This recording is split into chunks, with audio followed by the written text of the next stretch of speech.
Welcome back, everybody. And of course, if Ramsey shows up on the broadcast, Mackenzie misses her and wants to see her. And then as soon as she's sitting on my lap, she says, well, at least you're going to keep me on for the chair ad, right? And I go, yes, Mac, I will keep you on for the chair ad. Look, chat, it is not hard, man. Mackenzie is most comfortable when I am holding her in a Maxonomic chair. What else do you need to know? Go buy one. Mackenzie and your dog will be more comfortable if you are holding them in a Maxonomic chair. Plus, you get your exclusive award whenever you order the official Smite chair. So head on over to needforseat.com in order to snag that up.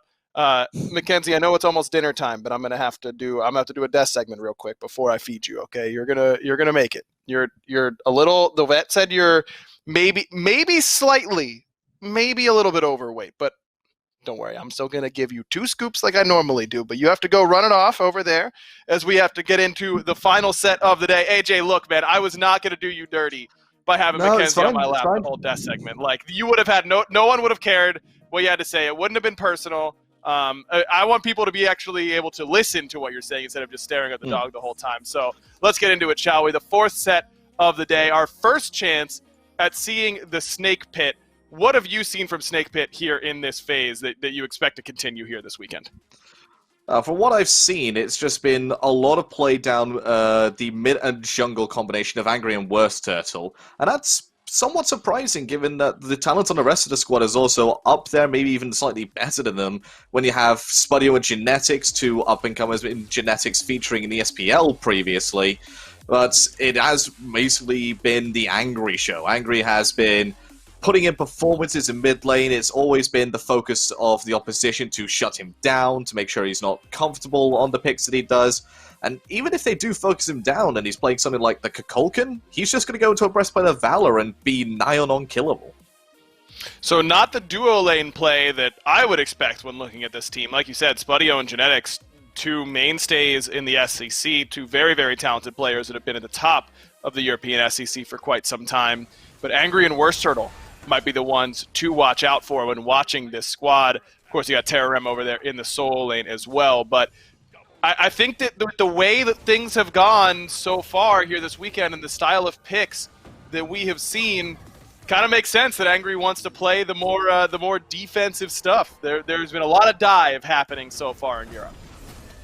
It has indeed, and you see, Angry is one of the few that also does like to pick up this Hera from time to time, does play it extremely well, and I'm surprised we haven't seen as much Hera, like you said, given the amount of dive that's been happening on these mid laners. Very defensive, very self-peel oriented on this pick, and just controls the matchup extremely well.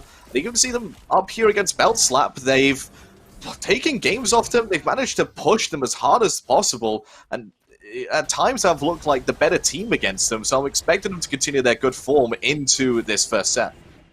Excited to see what the Pikarinoobs are going to do as well. This is a team that made role changes and all this kind of stuff mid-set recently, so who knows what we're going to get from them. Let's head to the picks and bans and find out what we can expect in our 4th and final set of the day. Remember, this is on winner's side, so it is not win or go home, but win or get a significantly harder path to the World Championships. Doesn't quite roll off the tongue quite as well, but that's a little bit more accurate for what we're doing here right now, as we do have Pikarinoobs 2 in that first pick position, and Persephone is the first ban. I don't know about you, AJ, but Persephone these days, I'm not that impressed the vast majority of the time. Ferricrik played it earlier and played it well, but I don't think Ferricrik was doing things that he couldn't have done on a different mage. It just seems like Persephone is kind of your typical mage these days.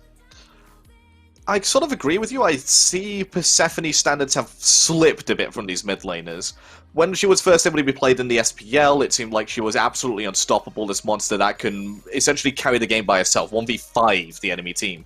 But nowadays, like you said, it just performs okay, performs well at best.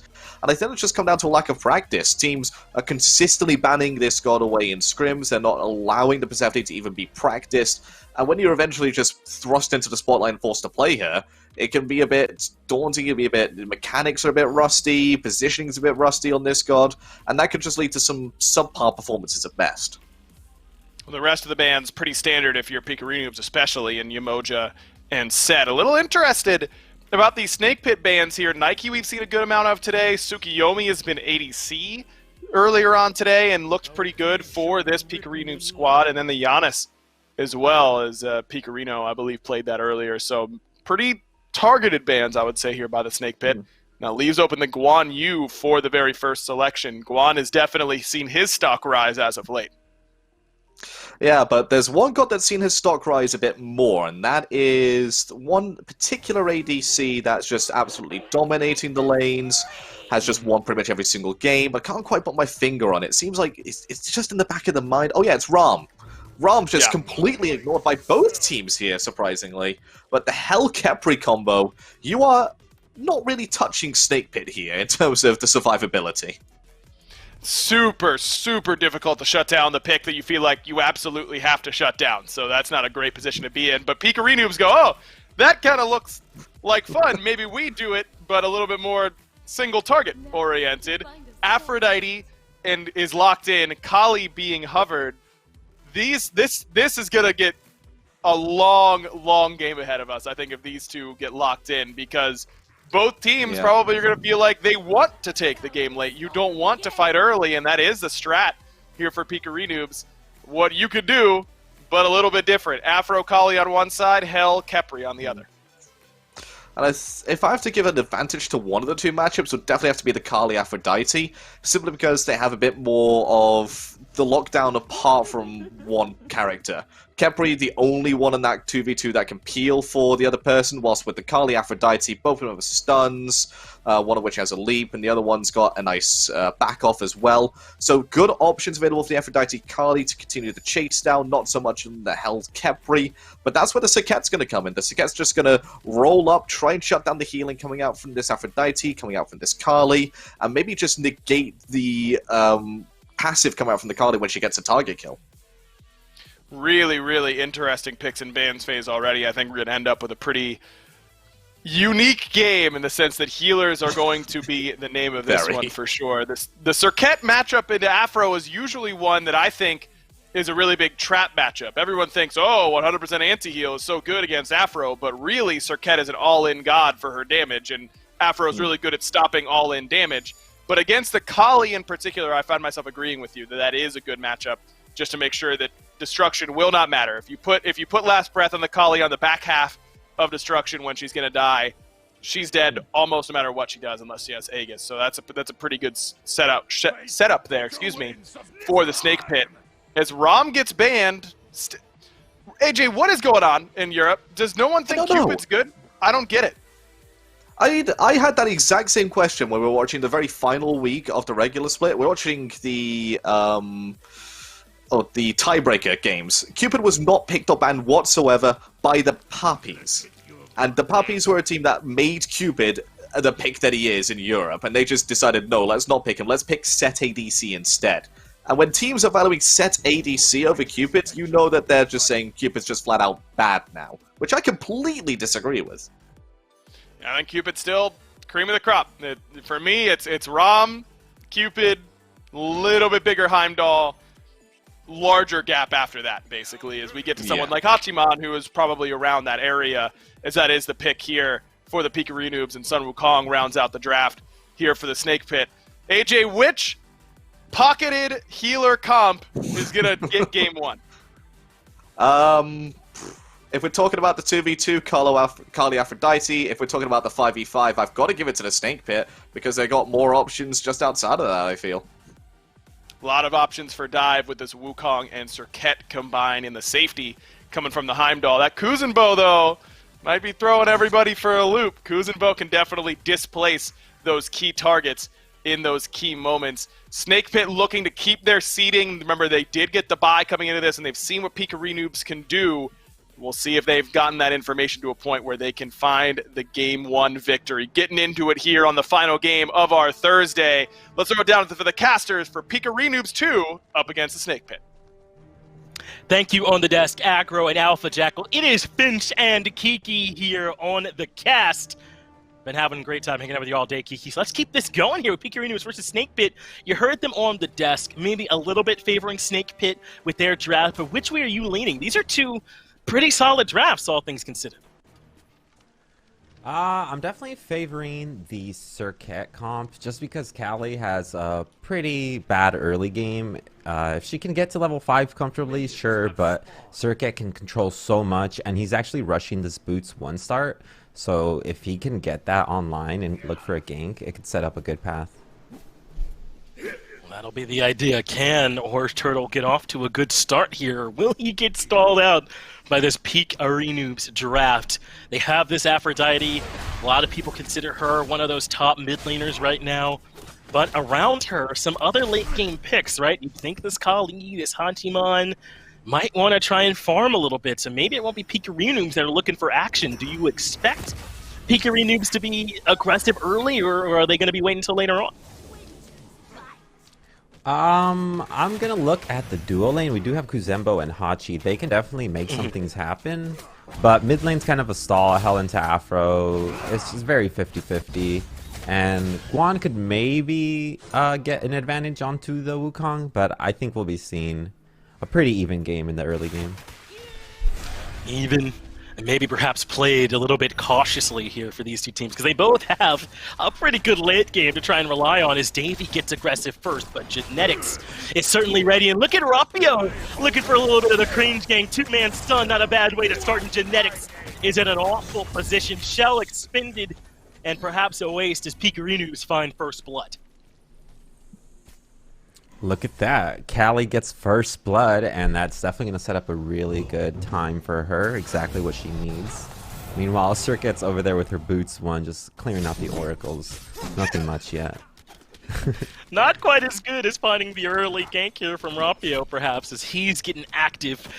Kiki, how hard is it to deal with that early gank before, you know, right around the 2-minute mark, or even a little bit before, like we just saw now? It feels like that is such a back-breaking gank if you're able to get that one to work. It's maybe hold up, whereas Turtle's looking to get aggressive, but Rapio remains calm, makes it out of there safely. So back to the question, how bad is it if the cringe gank is successful? That does secure them the back camps, but the thing with ganks is you have to give a lot of resources. Rapio is level 2 right now with first blood behind, but it will set the dual lane into a good position. It's really just if it's worth it and the enemy has to not read you in time and then get to safety. We'll make it over there and catch him off guard a bit, then not a bad route to go. So Pikarinoobs with that first blood, yes, but that on its own doesn't really equal much of a lead here for the fellas, so they're still sitting maybe a little bit even, maybe a little bit behind in that gold lead, as things have gone about as how we expected so far. But Snake Pit are looking for a blue buff invade on the right side, and Captain Odie over here all alone can't do anything about it. But on his way is Rapio, even a little bit of backup from Pikarino, but they don't get there near in time. Blue buff invaded. A Snake Pit answer back to that pressure on the left side of the map. And that feels like Kiki, another bit of the balancing act that's tough, right? Maybe you show presence in left, but then you're losing farm on the right side. It is hard to balance. Right, exactly. You definitely have to be aware. So if you're playing for one side, you generally want to play safe on the other side. You can't let the enemy come up with an opportunity. That's really all that Smite is. It's you have one map, and you have to collect your farm while also making sure that you maintain enough pressure. Rapio doing a great job, exactly what you want on Cali jungle. To get first blood, then you can just chill for the next couple of minutes, trying to get your boots online. And it looks like he's going to be going a Mace route, which I definitely like a power build Cali, because it lets you just get in there, you blink in, get your 2 off, you don't have to commit too much autos. Yeah, it's a bit of a, you know, quicker, faster way to play this Kali instead of that maybe that auto attack chainsaw type strat we normally see, right? Yeah, the thing with that is looking at the CC onto Snake Pits, Cali might not have the opportunity to auto as much. They have a Circuit taunt, they have the Khepri. So I definitely like his build here. He might even go Brawlers, which could be crucial going up against his Hell here. A little bit of extra anti-heal is not going to hurt in this one, so perhaps that is what Rapio has here on the mind, as the boots are finished for both of these junglers, so certainly wouldn't be surprised to see some aggression coming out from either one. So far, Rapio has been the one that has been successful, finding that dual lane gank and showing some presence on multiple sides of the map. The worst Turtle was able to help show up there for that blue buff invade. And Tarim taking advantage of the little bit of a lead that he's gotten, looking to proxy farm. While the rest of Pikarinoobs are on this side of the map, he might have picked a bad time if they look for a collapse. Davey and Odie are all here.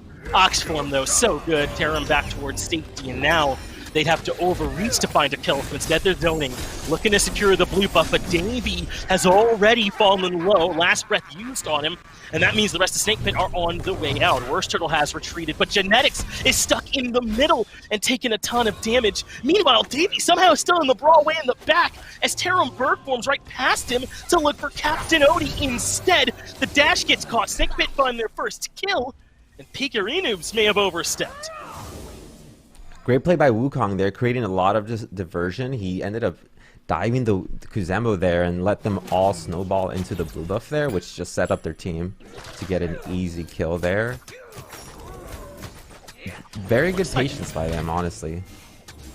Mafio's now the one that's in some trouble, has been grabbed by the Abduct, avoids the roots, but too much damage from Hell, even this early on of the game, just the Shoes of Focus there, and that is enough for them to find that kill. So to go back to that blue buff, how much do you commit trying to defend it there before, as opposed to maybe just giving it up, because it felt like Pikarinoobs maybe stuck around a little too long.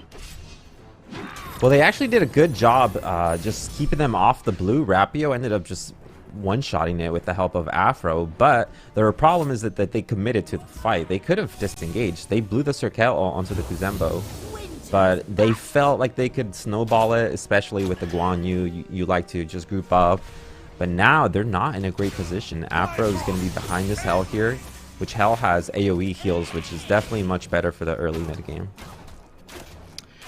Well, you just saw some of that Heimdall safety. Not a lot of gods that can make that kind of maneuver, but he can ride the Bifrost, just get on out of there. Meanwhile, Angry continuing to look for pressure. Not going to be enough to actually get the kill onto Pikarino, but maybe can make him back, but Angry has not missed, finds the shot, and gets Pikarino as well. I think people might underestimate how much damage Hell can do. It's something about her one that it just goes a little too far because it explodes at the end. So sometimes you think you're safe, but then she hits you for 300 damage from afar. And that's really not a good luck for an Afro early game to be behind on this Hell. And look how they're spreading the map. Angry has all this pressure in mid. And so what do Tarim and Worst Turtle do? Or everyone else is looking at mid? Well, they hop on down and look for a little blue buff invade. This is a great job from Snake Pit so far of just putting pressure everywhere on the map. Like the idea there for Tarim, Tiger stun, for stun to be nice. Go ahead. You should definitely capitalize on the wards that they have. If you can easily invade those back camps constantly versus a Kali, look at what they're doing to her. She's level 7. She has no options. She can't even gank at this point because she's just a weak Kali. Feels like the walls are closing in a bit here for Rapio in this early game. Despite the fact he was able to find that pick to begin with, nothing else has opened up for him here so far. Snake Pit have just done a better job with mid and solo lane pressure around Tarim and Angry. They've just been playing really well.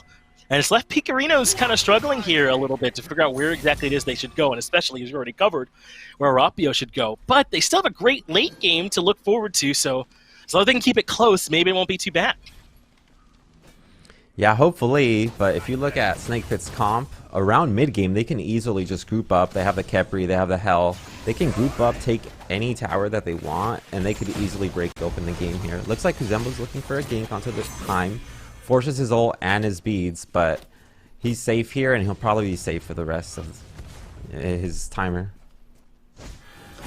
Heimdall's so safe, isn't he, over there? I mean, even with all that pressure they put on him, had to give him the beads and the ult, so that is quite a bit to get from at the very least the beads, so not bad, but as long as he's got that Bifrost, it feels so hard to lock him down, even with Davey pushing him out at the beginning, was able to make it right back in and ride along to safety anyway, but it's time for the blue buff to spawn. Do you know where Tarim and Worst Turtle are going to be? Yet again, they're on the blue buff, stealing it away. And really, Odie's not getting any help on this. Can they rotate anyone over to defend the blue, or is that a lost cause at this point? Well, they're committing the Kuzembo onto the left. I feel like they think they don't have any answers, so maybe pressure out the Heim. But now they're just going to babysit the Heim. Now they really don't have any options left, and their Guan Yu has no blue buff, which is... it's definitely something worth complaining about. Guan Yu loves to spam those abilities. So tough without the blue as Tararum takes care of the tier 1 tower over in right. And Snake Pit have kind of posted up. They're waiting on this red buff to spawn. I don't know if they realize just how early they are for it, but the second it spawns, they're there as Pikarino takes some more damage over the wall. This is just pressure everywhere here, Kiki in mid and right, and now Spudio has locked down Davey on the left side of the map, so as soon as he gets some help from Genetics, this should be an easy pick. The push is there, sure, but Spudio takes the kill for free, and now the red buff invade is here. Rapio not going to be able to defend, at the very least not pick it up. Perhaps they did drop it, but either way, Snake Pit are going to just go right to the Gold Fury, and Pikarinoobs cannot stop that. There's 0 contest chance, and when the hell can play up on the red like that, you definitely... The state of the game is not going a great way. At this point, Guan might even just want to rotate after this gank. Oh, but I don't think that they're going to be able to get it, unfortunately. No, that Somersault Cloud a little too safe, and that means the Wukong's able to make it out. But that's a good point. They really needed something, and that kill could have been it to try and get them back in. But you're saying you want Odie to rotate out. Is there not much left you can do with the lane? Just try and go help out somewhere else on the map? Well, with his tower gone, what I personally would do is I would leave the creeps back at the tier 1. Or, yeah, I would just force the Wukong to either rotate or have to play up at the tier 2, which can set up a gank. But with the Callie right now, she's level 9 versus a level 12 Wukong. I really don't think it's an option. I feel like maybe they need to just try something drastic at this point. See if they can find a way back in. It's already 6,000 gold separating them. If you thought that perhaps Belt Slap were out there uncontested, well, Snake Pit are certainly making a great argument for being just as tough. At least with the start of this game, certainly not over. They got to close it out. But they're in about as good a position as you can hope for, being 11.5 minutes in. This mid-tier 1, taken by brute force. Snake Pit show up in greater numbers and burn the objective down. They're going to head right on over, take the Pyromancer as well, it looks like. At the very least, Tarum going to zone Captain Odie, so the rest of the team can grab the objective. And that's what's so important about this, is Snake Pit have been objective-focused as well as pick-focused. They've done both, and it's really left Pikarinoobs with no options. Yeah, I'm really glad you said that, because 12 minutes in, they've got 2 tier towers down. They've got every objective, both Gold Fury and Pyro. Rapio, meanwhile, is investing his time on looking to gank a Heim, who he's fully aware he's the only one that's going to get ganked. That's their only option, right. So he's playing back, and it's looking very grim for them now. Great awareness there from Spudio. I mean, he was back between his towers, but still making sure, even if he's got to expend the ultimate, that he doesn't give Pikarinoobs, and in particular Rapio, any way back into this game. That's what he's done a great job of so far throughout this one. And now Snake Pit are pushing a little forward into the jungle. Well, Genetics is a little bit alone, though Tarum can come to join him at any point. Looks like Pikarinoobs aren't afraid to try and commit a little bit. At least Davey zones him out as Tarum continues to push up into the tier 2 tower. This is kind of showing what you meant. Even if you bring the wave this far up, Tarum is so far ahead now, and the Kali's so little help that Tarum's comfortable just staying here. Yeah, at this point, he could show up at the Phoenix, and it's possible they don't even have an answer to that. I mean, they have an Afro mid. She's not really putting out the burst damage they need right now. I'm expecting Snake Pit to group up within 2 minutes and just break open the game. It's probably when Gold Fury is going to respawn. It's a good idea. Head over there towards that neutral objective the next chance that they're given and try and force Pikarinoobs to either take a bad fight, because all fights right now are bad fights for them, or to just give up the objective and let the bleeding continue. This has been, through the first 13.5 minutes, clinical from Snake Pit. They dropped that one death to Genetics off the early gank, and I mean like a minute and 20 seconds into the game. They got ganked in duo, but other than that, it has been all Snake Pit here so far. And so, Kiki, when you're in a spot like this, if you're Pikarinoobs, I mean, do you just got to kind of bear down and try and find your farm when you can, or how do you approach this? At this point in the game, you see 3 of them grouping around the right, maybe looking for something, and you know that the jungler's going to be putting pressure onto duo, so you probably just look to take towers and split push and limit deaths as much as you can. You just hope that the enemy makes a mistake. If not, you won't really have an opportunity. Worst Turtle basically just standing next to Itori gets him to use that ultimate mounted archery in response. They get the tier 1 and they're just going to take the tier 2. They don't have a fire giant out there. They're just grouping up and taking objectives when there's no one around to slow them down. It just feels like they've got that big late game objective. Now they're stealing red and daring Davey to come in and try to contest it. He cannot. The red buff goes to Snake Pit and their onslaught continues. Now improving to about 8,000 gold in the lead, maybe even a little bit more than that. This one's getting away from Pikarinoobs in a hurry. But as you said, they just got to try and find what safe farm they can and hold on. Yeah, their playstyle just seems very calculated on Snake Pit. I feel like a lot of it comes from genetics, maybe. He spent his time in the SPL, and I think he learned a lot there, so now he's able to get these people on the same page. And that's really all you need in competitive. As long as you're on the same page, even if it's a bad call, it can come out in a good way.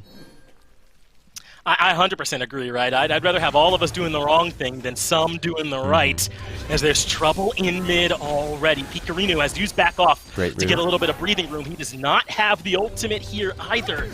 So if they heavily commit, he might fall. But they've managed to live, and now they have worse turtle low. The push is there from Davey too, but it's just not enough for them to find any kind of pick. Davey is now isolated in the jungle. And if they have the burst damage, he will fall. There's the last breath, and Worst Turtle finds the first pick. They continue to push in. They force the ultimate out from Rapio just so he can stay alive. But Tarim uses the ultimate to keep up the chase. And that leaves Pikarino alone underneath the mid tier 2. He falls. And just barely Captain Odie makes it out using the ultimate, but still the chase is on from Worst Turtle, as Snake Pit can do whatever they feel like. Snake Pit's comp is just so cookie cutter. You have two frontline. Their Circuit is tank. You have Wukong.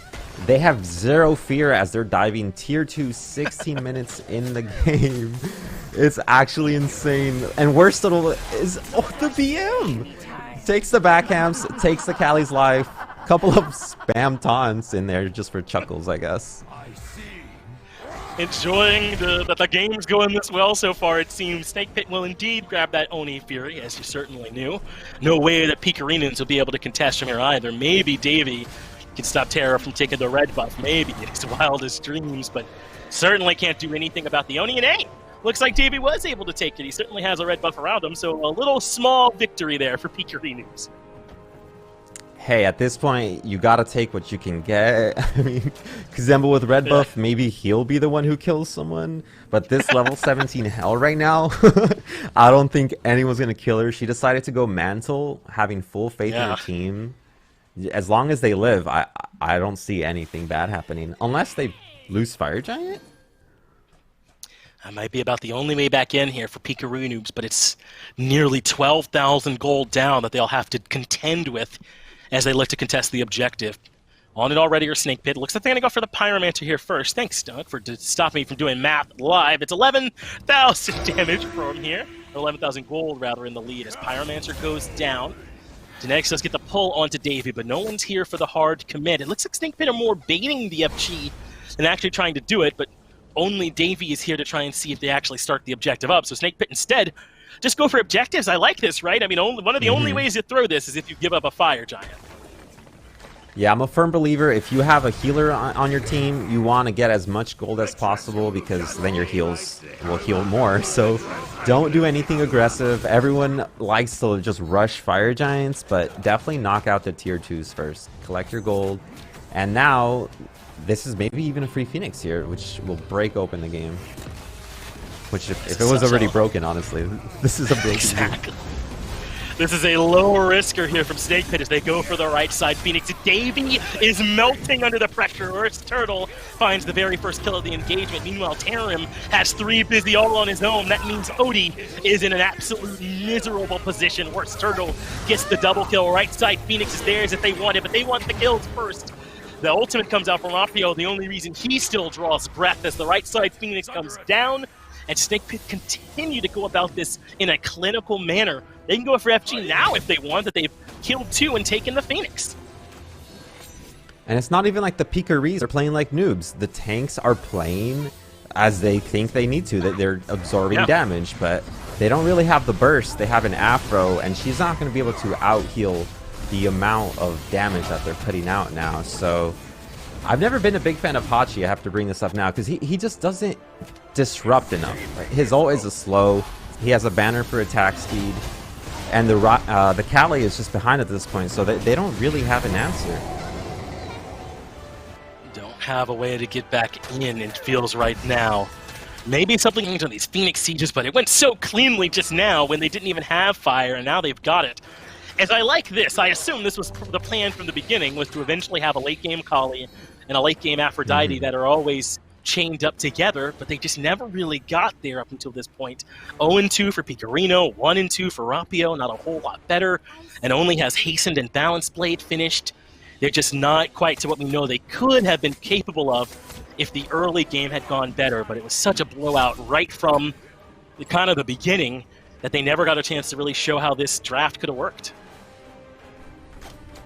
Yeah, I feel like Pikarinoobs didn't fully learn from their last set. They were playing against Snails, which they were still in it. They would still lose early game, even though it was less of an action-packed game. But now, Snake Pit gives them 0 chances. There was action, but the action was honestly on the objectives, which is what a great player will do. Exactly. Have those fights where there's something to get if you win, right? If you're going to have a battle, you want there to be a prize at the end, and that's what Snake Pit's doing. Now, they've got 4 members in left. Looks like they've got Worst Turtle pushing up mid, perhaps, if he ends up stopping there, and that means they'll threaten 2 lanes at once. The Pikarinoobs have just about everyone here to defend the left side Phoenix, so if Worst Turtle gets there, he should have free reign, at least for now. They send the Kali over from Rapio to deal with him, so it looks like that's going to be his call to try and move between left side and mid so that Worst Turtle doesn't have a free shot at that Phoenix. Who do you think you target on Snake Pit? Like, what is your opportunity? Maybe poke out the Khepri? I don't even know. It feels like there's not even a good target as Terra moves in first to keep the Itari busy in the back. Meanwhile, Odie is getting melted. He has to disengage as soon as his ultimate's over. The same for Davey as the damage proves to be too much. Taram gets the kill into the Kuzenbo to start things off. Odie is also low in the back. Cursed Aunt coming out, and Spudio will get his kill of this engagement. 2-0-5 for the ADC ain't bad. Rapio dies the second that Destruction's over. It's a double kill for Spudio. And that means the 2 remaining members can basically just hide in the fountain. The Titan is the target, and Snake Pit play this one next to flawlessly as they run over Pikarinoobs, now just diving into the fountain, having some fun, as Snake Pit have earned the first win of this set. Afro, Kali, it's cute, but you can't really play it if you don't get the chance, so Pikarinoobs are going to have to look out in the drafting phase. Yeah, maybe do something for this early game, right? Because it felt like they couldn't compete. There was so much pressure on their blue buff. Odie never really got to play the game either because he was always behind and never had the blue buff for the mana sustain. It felt like he didn't get to start. Is maybe drafting for more early going to be the key here, Kiki? Yeah, I think they have to watch out, especially their jungler. Maybe just ban out Circuit. It's been gaining a lot of popularity in these important games. Maybe get rid of that to help. We'll see what they look to do on the other side of this quick break.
Well, I mean, when we threw it away, I thought I was going to be sitting here for 45, 50 minutes. I mean, we had Afro Kali on one side, Hell Kepri on the other. No way anybody is dying, number one. And number two, no way anything's actually getting done on the map because of so much sustain. But I was wrong.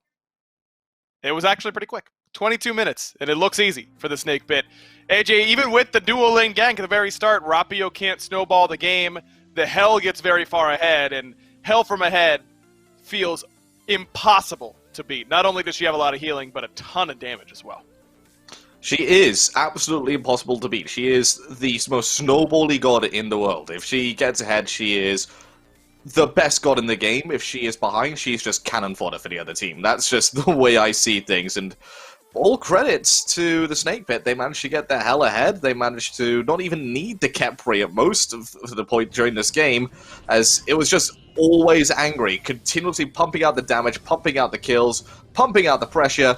Almost did a 1 versus 5 at one point, and I'm pretty sure he would win it. Yeah, he was so far ahead, he could have taken a 1v5. It felt like it was just too easy for him.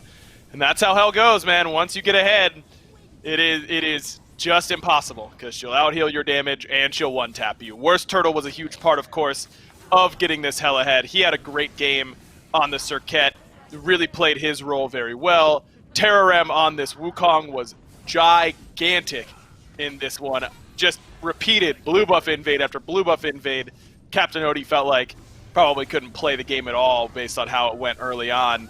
And with that, the Snake Pit do what the Snake Pit usually does. They end up just looking a little bit better than their opponents and making it look easy. Yeah, they just look for some fights, they get the fights that they want to do, and if there's a problem in one of the lanes, they sort of just go, right, well, we're going to double down our pressure on the other side, and that's exactly what happened here. And like you said, blue buff invade after blue buff invade, Terran going for a different build path for the Wukong than from what we saw in the previous sort of sets, and I think that just allowed them to sustain their pressure over on that solo lane side a bit more. Extra damage outputted just meant that when that Rapio, Captain Oti had more trouble, meant that Pikarino had a bit more decision-making to make about who exactly he needed to be linked to and healed. And Davey, it was a spicy pick from the Kuzumbo, just never got off the ground whatsoever, and just completely was ineffectual during this game. Wanted to be there to disrupt and displace the Kepri, didn't have a chance to do that. Yeah, when genetics on Kepri does more damage than everybody but 2 members on your team, something has gone horribly, horribly wrong. And that results in a 22-minute victory just like that for the Snake Pit. So moving to picks and bans for game number 2, I think that we're going to see some pretty hefty adjustments. I just cannot imagine a world where Angry gets Hell again. I don't think Pikarino is going to be going for the Afro again, or at the very least Rapio the Kali. I mean, something has got to change. And I don't think they give Genetics Kepri. It's one of his, if not his best pickup. As we saw back when he played into the SPL, he was playing on ping and still relied on this pick and did extremely well going over from the European servers onto the NA side of things. So that has to 100% be a ban away or a pickup here from Pikarinoobs. And I'm looking again at Rapio, maybe not going for the Kali, going for something a bit more early game oriented. Yes, Kali's level 1, 2, and 3 is probably quite strong, but afterwards you are just waiting until you hit level 12, until you get your second relic online before you're then effective again. Let's see what happens here. Picks and bans ready for game number 2. A bounce back necessary for Pikarinoobs if they want to keep their run going. Remember, they won their first matchup in order to get here and get the honor of facing off against the Snake Pit, who have not shown them that same honor on the battlefield. It has been brutal from them so far. And Pikarinoobs choose to stay in first pick. A little bit interesting to me, AJ. I feel like second pick right now feels a little bit stronger. Which side do you think feels a little bit more favored? I think with second pick, you do have more options out there, given what is being favored right now, what's being banned, what's being, high prioritized. You are forced into doing at least one ban, which is the ROM, for 9 times out of 10, I would say. You are just completely forced to take that off the table, considering it is too strong right now in the dual lane meta. Cupid, with his nerfs falling off a tiny bit, just exacerbates the gap between him and Cupid in the top spot. So you almost have to take that away, or hope that they don't pick it up themselves. But outside of that, you're free to do some nice target bans and pick yourself up 2 very strong S-tier picks. I think so too. Usually when there isn't an obvious number one god or something like that, second pick usually tends to be a little bit stronger, and I think we're in that type of meta right now. As there you go, Hell and Khepri taken off the board, Yamoja as well. So those are the bans from Pikarinoobs. Snake Pit staying largely the same, despite the change-ups from the Pikarinoobs. They actually stay exactly the same with Tsukiyomi, Giannis, and the Nike. And you mentioned that ROM, it feels like it needs to be banned, but it was not picked in the top half. Set is the other one that I was going to say is now open, and they decided to go with the Set. And with how low the Snake Pit clearly valued the ROM last time, I think this makes a ton of sense. Yeah, I think the Set's flexibility is what's going to allow it to do quite well in the picks and bans here, as does the Xingqian. Both of them can fill multiple different roles. The Set can fill 3, maybe even 4 if you're going to be putting into mid lane as well, alongside ADC, jungle, and solo. The Xingqian can go into the solo lane or support. I think he does extremely well in solo lane right now, criminally undervalued. So good drafts so far from both teams with their flexibility, keeping their cards close to their chest. That Serket tells me that's going to be Serket jungle, but again, can go into support if needs be, and would fit the Snake Pit's mantra of going for this early game aggression. Love what the Snake Pit have so far, just because there's not a lot that's good against Set. I think Set might just be outright the best god in the game right now, but of the things that you can do against him, Xingqian, Furious Roar, lowering his basic attack damage is a huge deal. And Serket completely anti-healing him during the Kingslayer, also a pretty big deal. So I like what they have in conjunction with it, as Scylla and Osiris give us a slightly clearer look at where this set is going to go. Now we're looking at only ADC or jungle, most likely, as his landing spots. And already with this Scylla, I'm a little bit worried, because there is not a lot of setup between Set and Osiris. Sure, Osiris has the root, but that's a pretty hard to land skill shot at times, and not super long CC. Tethered is not a quick setup for a god like Scylla. I'm looking for some setup here at the back end of the draft if we're going to make this Scylla work. Yeah, I'm looking at something maybe like a Geb for Pikarinoobs 2 will allow Scylla to just be set up because of the Cataclysm and Knockup, whilst also providing a shield for Set whilst he's diving. You can even have a look at Sylvanas, so, I think Sylvanas is just not good right now. Just don't pick Sylvanas whatsoever. ADC bans coming out on the side of the Snake Pit as Jingwei and Ram, whilst Heimdall taken away here by the Pikarinoobs 2. Makes me think that it is going to be slightly leaning towards Set ADC. You want something aggressive to complement that, something early game oriented. So again, might not be looking for the Geb, might not be looking for the Sylvanas, could be looking for a Terra here. A Terra would be that early game aggression that they're looking for, decent setup for the Scylla, so would fit their draft quite well. Cerberus is something that I wouldn't be upset about either. That's a god that brings you instant kill pressure in that duo lane. Maybe even Fafnir or something along those lines to help boost up those auto attacks. As Cupid is finally being hovered by one team at the very least, and the Snake Pit gonna lock it in. It's about time. AJ, he's been playing twice so far this weekend, or today rather, but it still feels awfully low to me. It's ridiculous how little this god has been played, and it's a good matchup for the Cupid right now as well. Into the Set, Scylla, both of which want to rely on some of their movement abilities to stay safe. The Set is going to be the jungle now that Dion is going to be locked in, unless we're seeing some secondary Hunter jungle come out, much like the Apollo. But I don't think that's going to be the case here. Set jungle, definitely going to be here for Pikarinoobs 2. On her provides that early aggression in the dual lane to try and match the Cupid. That CC immune ult will give him the ability to fight back into that field to love a bit more. And the Mulan support, again, early game aggression. They're looking to try and snowball out of the dual lane. I kind of like this thought process coming after the Pikarinoobs. It just is a case of, can they execute it well? Yeah, it's set up for the Scylla off the ultimate. It's insane lane pressure, insane kill potential. I like the Mulan support quite a bit. I think she's really, really undervalued there right now. You got to be landing those threes if you want to make it work, but if you can, you're going to be in a really good spot. As Guan Yu comes through as the final selection, likely for the solo lane there for Terram. It feels to me like this is a more cohesive draft for Pikarinoobs. They had all late game last time. They still have late game in the Scylla, but the rest of their draft screams early game. I think they're going to have a better showing than they did in Game 1, but is it enough to get a Game 2 victory? Ooh, it's difficult to say. I think it just depends on two things. Can they get that early game snowball going? And if not, does Scylla have what it takes to just carry the late game for them? Guess Gotta wait what the and Snake see. Pit have? Don't think so. Game 2, Snake Pit looking to sign up for that matchup against Belt Slap in a couple days. Can't wait to see if that happens. Game 2 coming right now. Stop reminding me that that's their prize. I'm trying to get excited about the win, not sad that they had to face off against Belt Slap. It doesn't matter, Aggro. Thanks for a great job on the desk. Snowfinch here alongside Kiki as we move into game number 2. Pikarinoobs, I think this time, have a much more rounded draft, right? They can definitely fight out of the duo lane with this pressure that they have. It looks like, though, it's Osiris going over to duo. Whoa! Yeah, they definitely heard us on the not enough early game, so they said, you know what, let me just draft an Osiris support. Yeah, that's exactly what we need.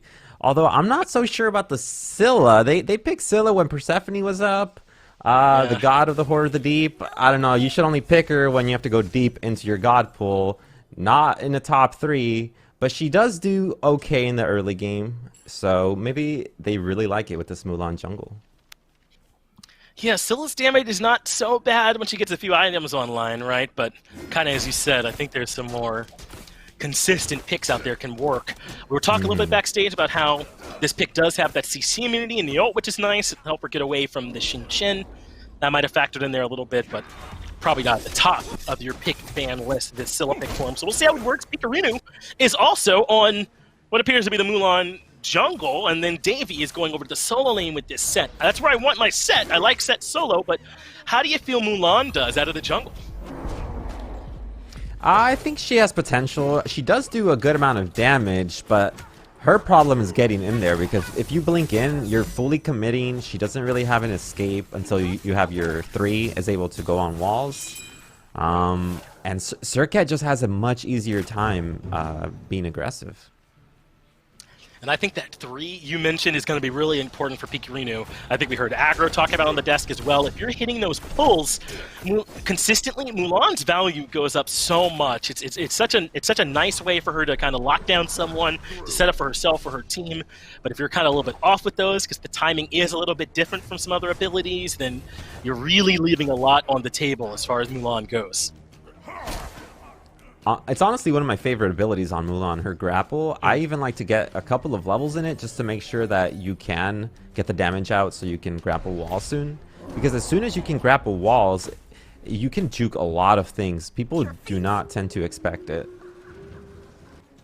Well, absolutely got a chance to see Pikarinu show some of that additional value from the Mulan, as he's already taking his first back, working on getting those boots finished as quickly as he can.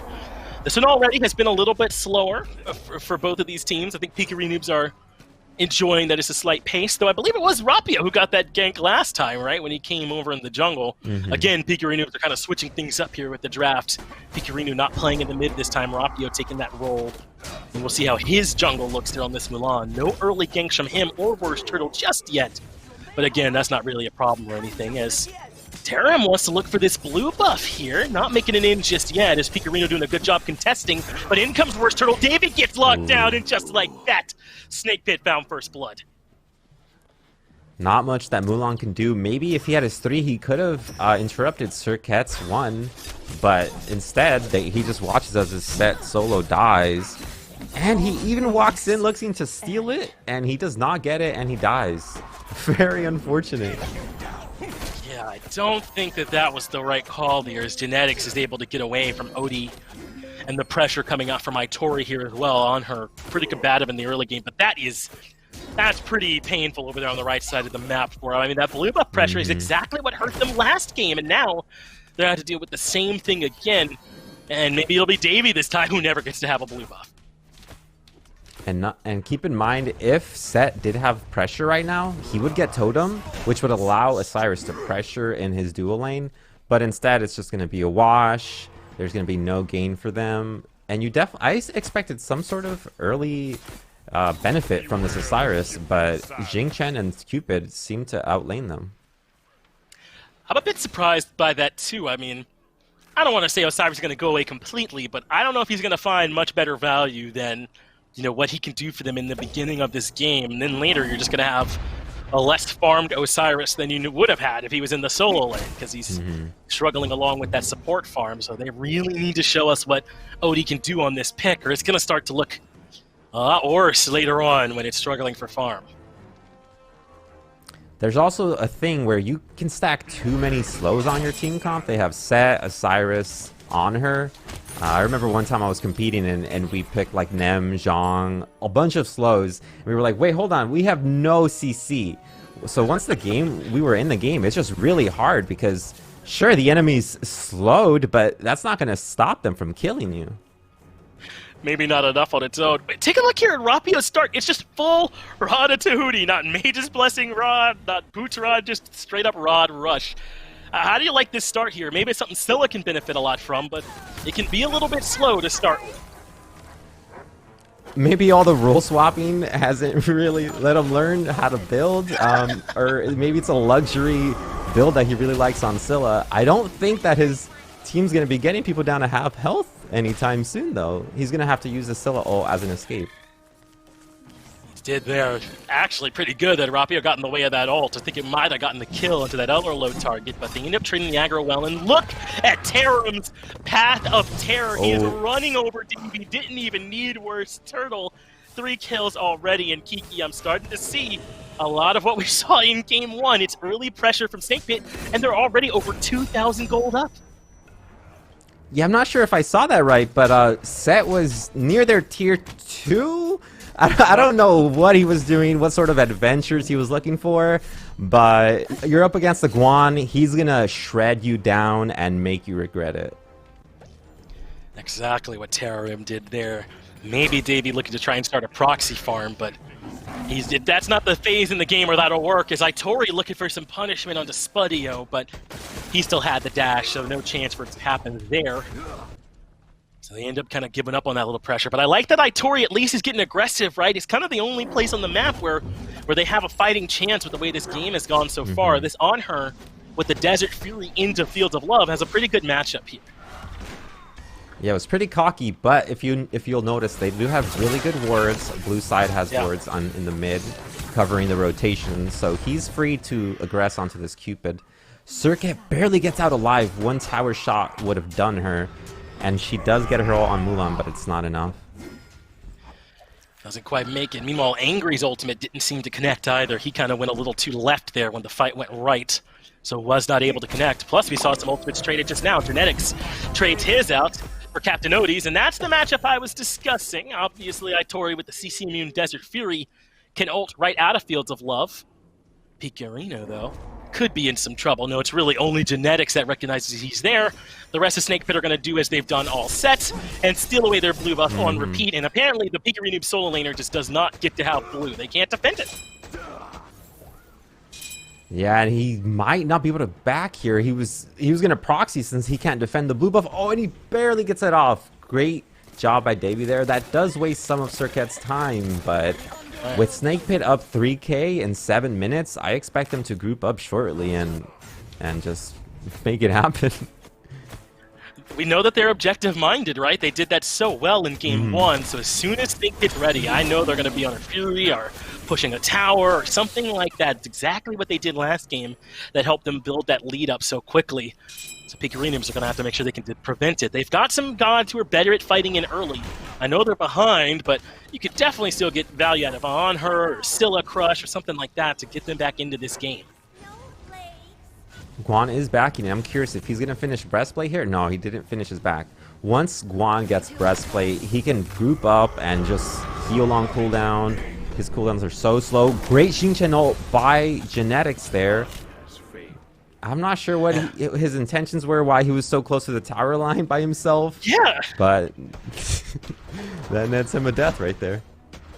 I'm not so sure what Odie was looking for there either. Maybe he thought he had the burst damage to get the kill quickly, but with 2 members there, that's so unlikely. Now Davey looking for the proxy as Rapio dies the mid-tier 1 and gets a kill. And he gets the double. Huge that Rapio's able to find him. What about this path that Davey's taking? Looks like he might be in some trouble that far back. Angry can't get the kill from the grave, so they leave it to Terrum to take care of Davey over in solo.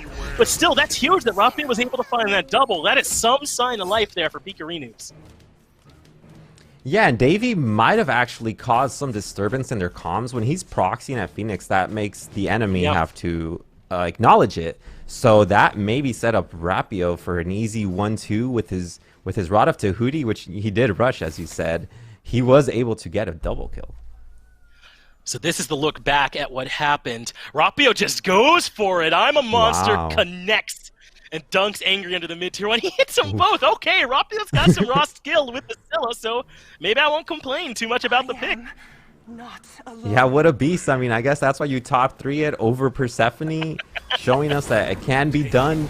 Genetics, though, he shows that he does not have fear. They're going to force her out, which they can't get the kill, but Red Buff and Gold Fury can be contested here.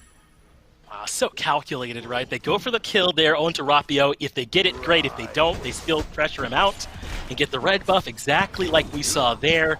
And this is what you were talking about last time, right? You want to make sure that you're fighting for a purpose, that there's something for you to get on the back of it, and it's exactly what we saw there.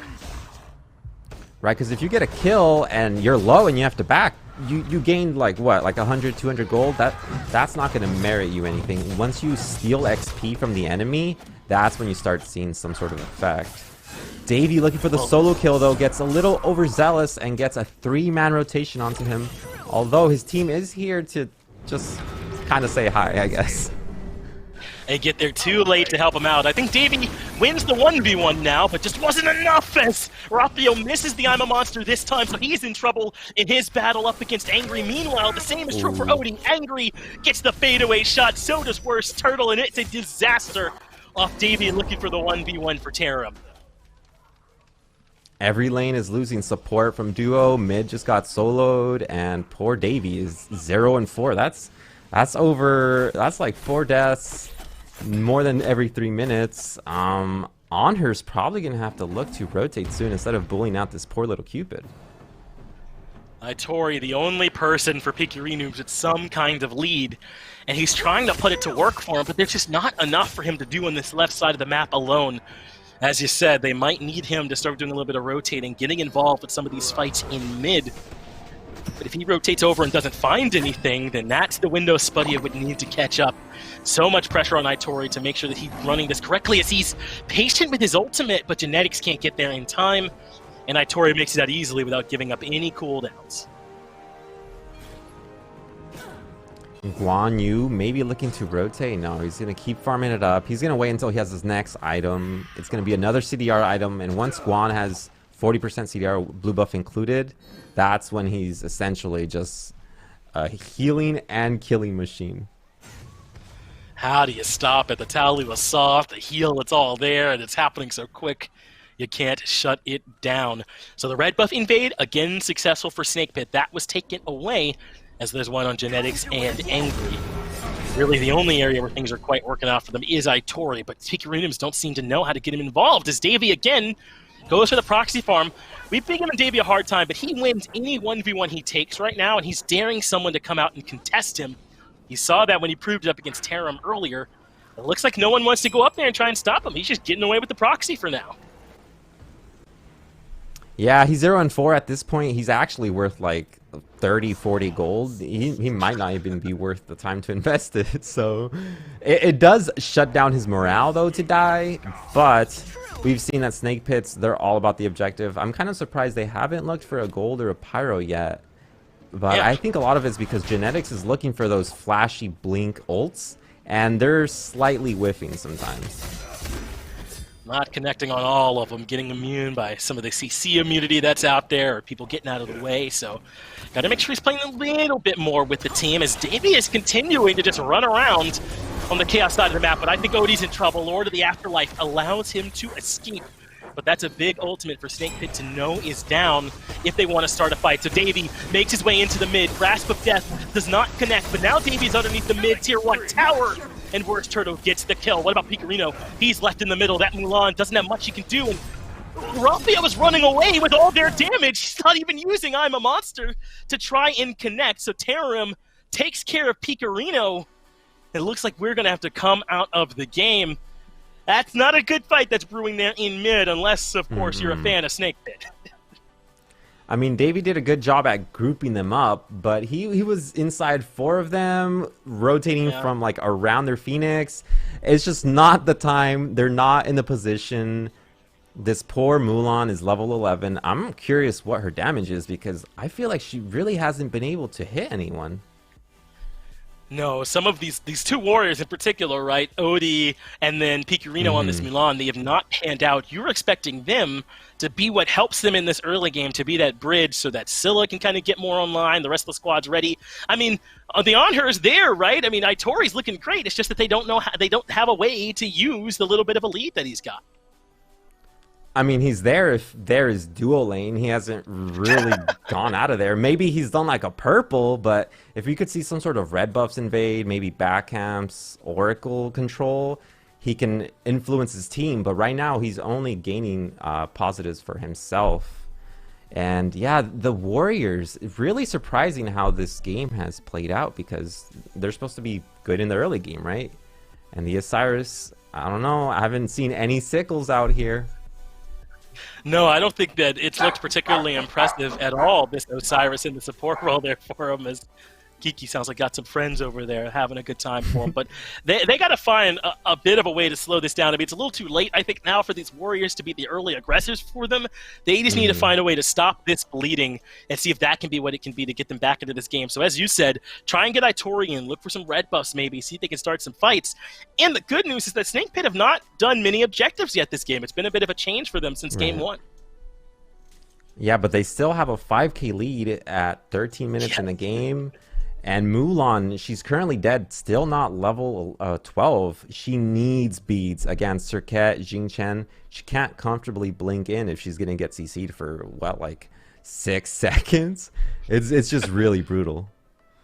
No, and that's a good point, right? Right now, remember that fight we were in, everybody? Davey and Pikarino are already dead. We just saw Tarum get that kill. Rapio is using his ultimate as an eject button. He is running for his life.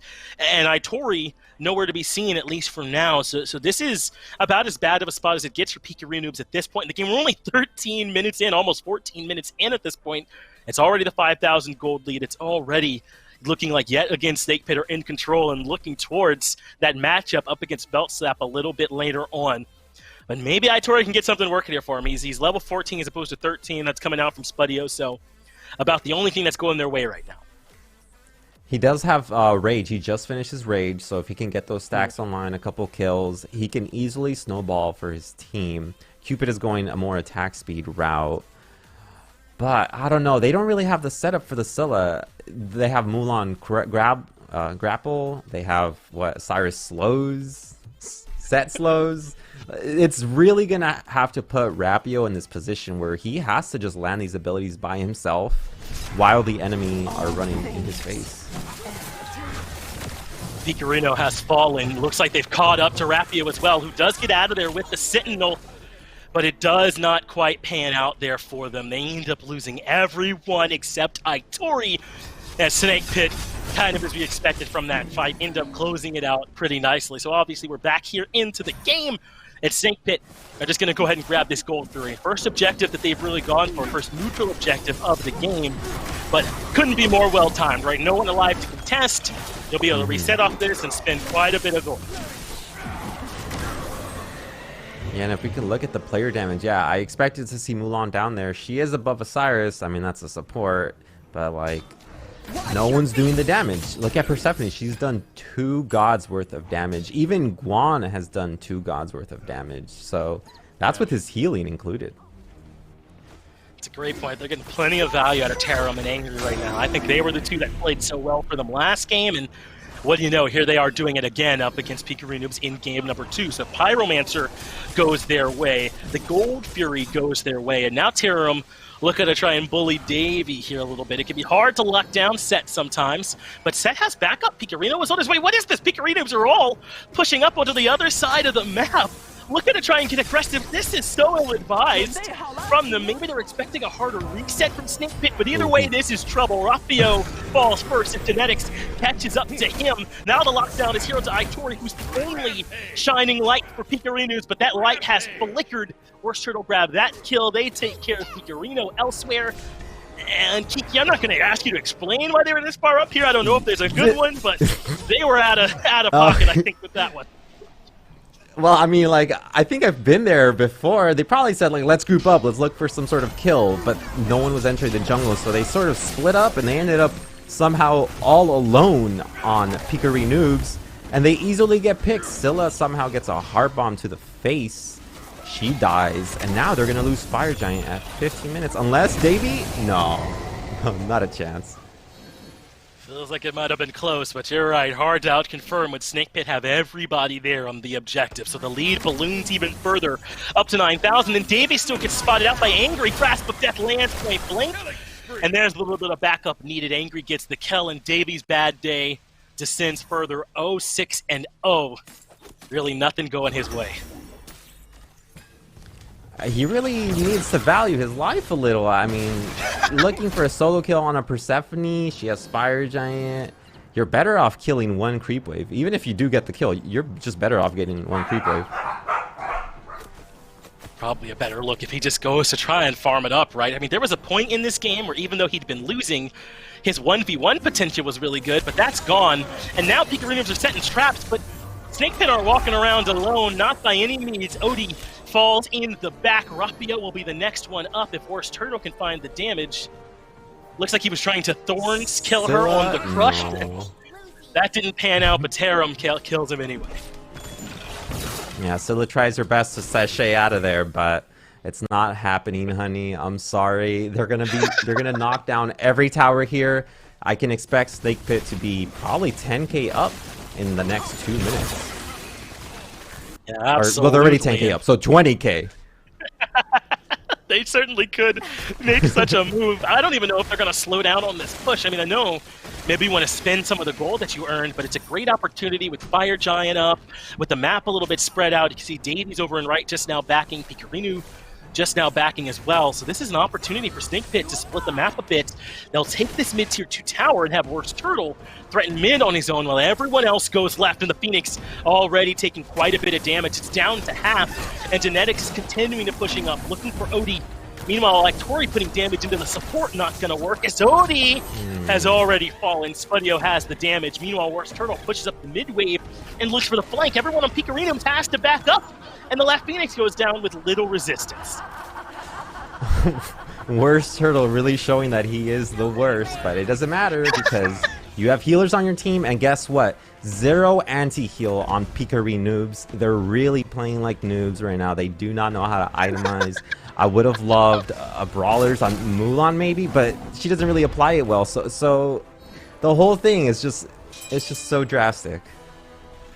They really are at a bad spot here at this point. The mid Phoenix and the left Phoenix down. The tier 2 and right is going to go down as well. 20 kills to 3.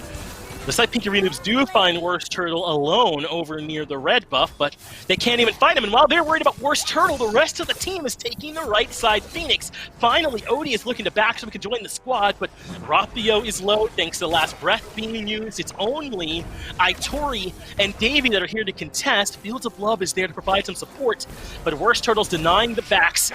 That time, Stick 'em into Crush gets the kill, but they might lose their right side Phoenix for it. No, Davey did a really good job there. He went and used his ultimate movement speed to just kite out the Cupid ult. And honestly, at that point, that's all you can do is kite. There's no chance of killing the enemy team. They still have Fire Giant around their waist.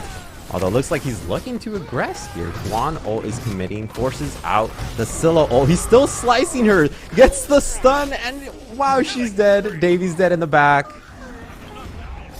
Yeah, this one is not gonna end up ending well for Pikarinoobs and their fans. Snake Pit have gotten 2 picks, and even without Worst Turtle, they've got a great chance to end this game. Relics allows Itori to get back to the fountain, while the rest of the team looks like they're not gonna commit to this Titan end. They dove all that way, but they're not gonna all-in dive just yet. They're trying to get the mini-weave in. They're locking down Odie on his own over here to the left. Good Impale denies the damage for a moment, but Tarum keeps up the chase. 9 uncontested for him, 9-0-9. Very impressive slash line, and they will indeed just look for the end now. Itori and Pikarino, the only ones to try and deny this end from happening, but they just lock Pikarino down anyway off to the side, drop a whole bunch of damage onto him. But even still, this end is proving a bit elusive. Snake Pit end up backing up, and they got a lot of kills, but couldn't quite end the game. They could have maybe risked it, but they know if they back right now, there's zero chance that they lose. They're going to get Fire Giant and end the game. And keep in mind, Scylla was up, so you always have to respect Scylla's damage, especially at this level when she has her 1 maxed. She can get a triple root, and she can actually kill everyone on her own. Tons of damage from this Scylla. She's able to find a good fight, so I like this respect. Go back and spend all your money. Soul Gem, Karen's Coin, and Soul Reaver are finished for Angry. Spudio still needs a few more items. Yeah, he indeed goes back and completes his Atalanta's bow on top of the kin size he already had. And looks like he's able to go to Honed Edge Tier 2 into the Fail Not tree, so plenty finished over here for him. They should be much more comfortable this time they fight because they're 14k gold up and now they spent all of it.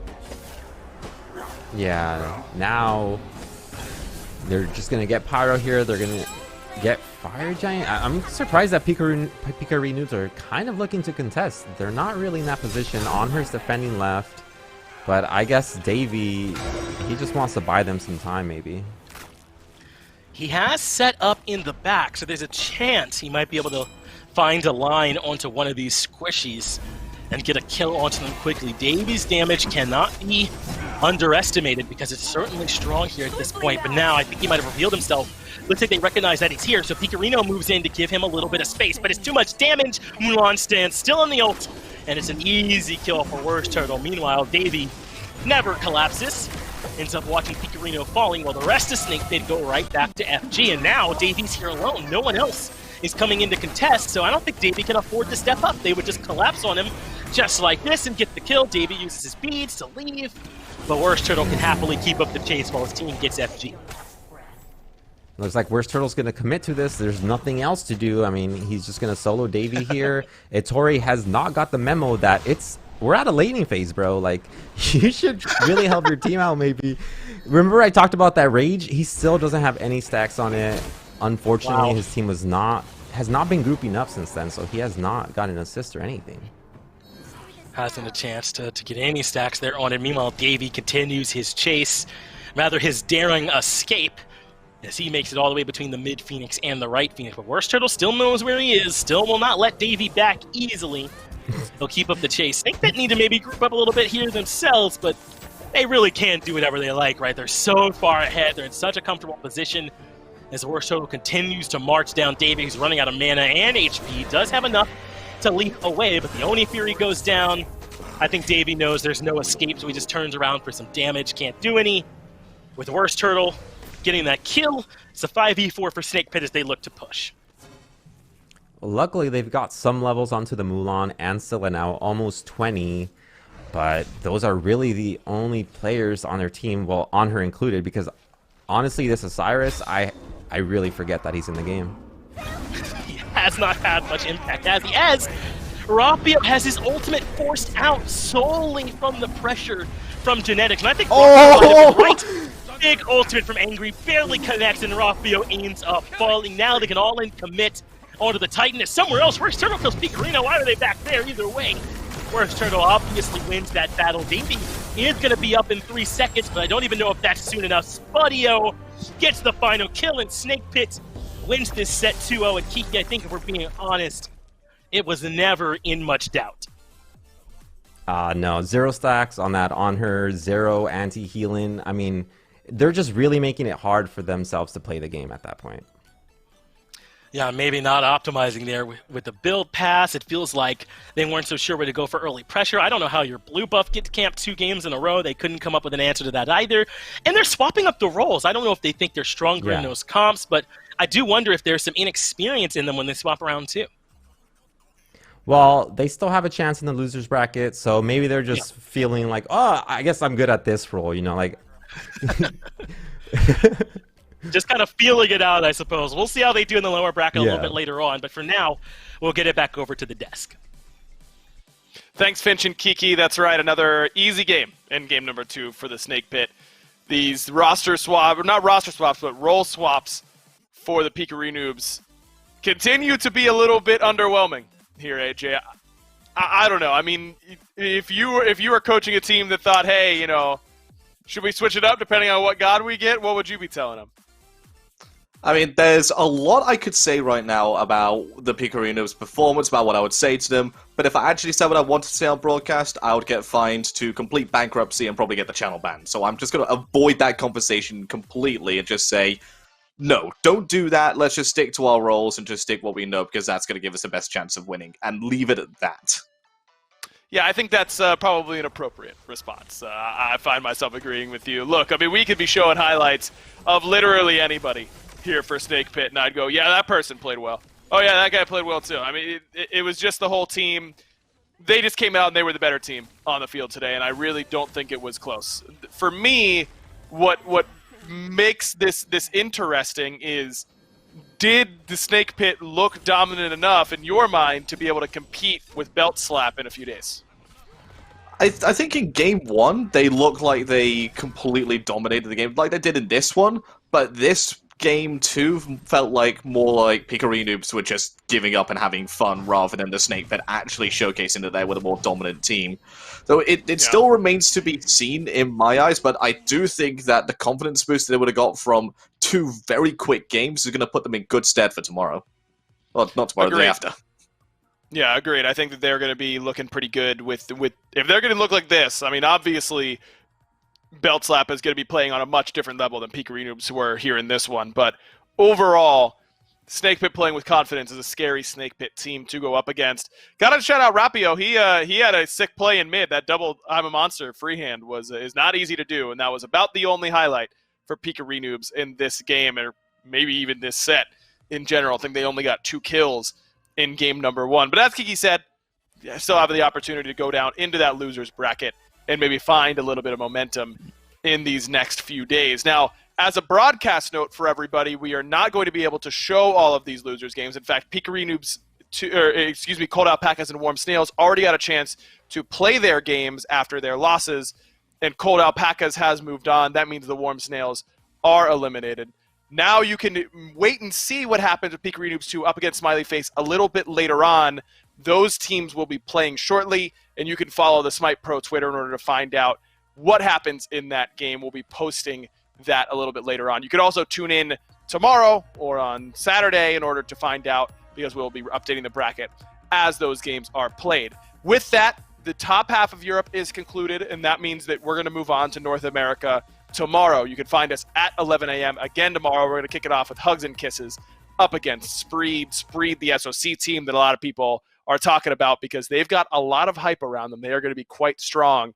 For the overall event, Thursday and Saturday are going to be your European days. Friday and Sunday, your North American days. So that means by the end of Saturday, we will know who is representing Europe, the SCC or SOC, at the Smite World Championships. The same can be said for Sunday. So basically what I'm telling you is you got a lot of good Smite to watch in these next 3 days. 11 a.m. is the start time for each of those days, so make sure you're here and well rested. Don't stay up too late playing any sort of new game that just came out. Instead, play Smite, buy gems, and we'll see you here for the broadcast tomorrow. For all of us here at the SPL studios, as I like to call them, but also all the community casters joining us who did a great job here today. You'll be seeing them all weekend. Thanks so much for watching. Have a great Hanukkah. I know that started tonight. Happy Hanukkah to everybody out there. And we'll see you tomorrow for more SCC SOC Wildcard action. You can peach it.